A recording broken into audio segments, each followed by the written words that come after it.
ई जुल्मी जमाना सितम कितनो ढाई, न कबहू ए दुनिया से मोहब्बत उड़ाई।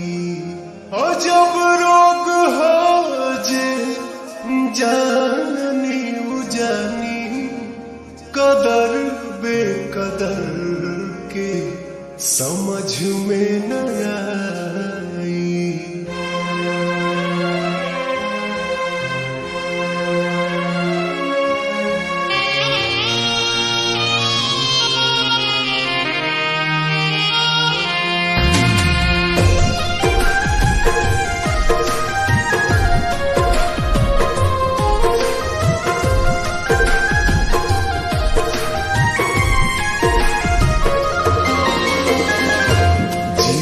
मरे के संग खैली कसम, संग सहे के रही सारा सितम।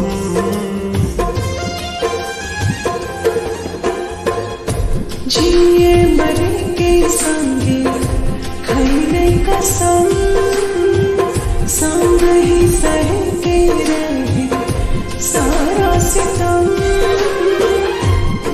जान भैली अनजान कहे पूछ के बतावा तनी जान, जान दूर कहे भैली हमर जान।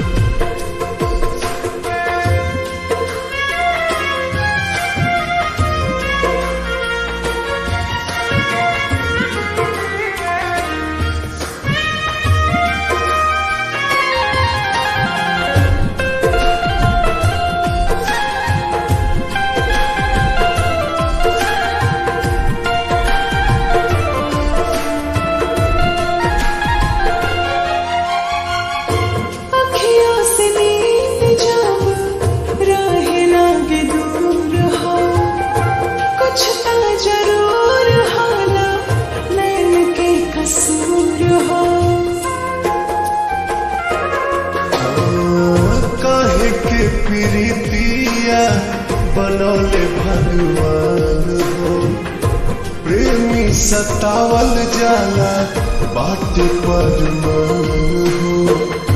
ना जाने कैसन बा दिल की जरूरत हो, हर पल निहारेला उनके ही सूरत हो।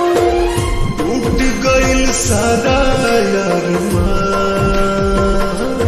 काहे पूछ के बतावा तनी जान, जान दूर काहे भैली हमर जान।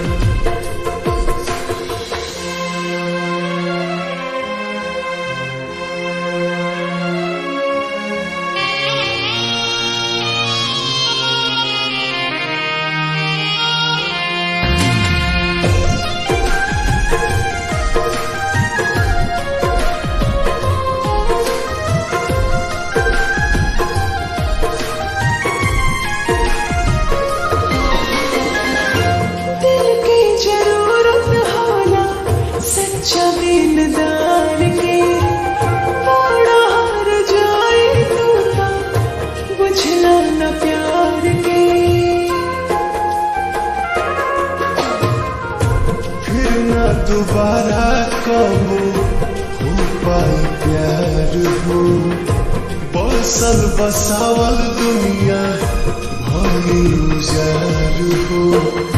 सपनों में ना सोचनी ऐसन कब होई, दिल भर के याद में अखियां कब रोई।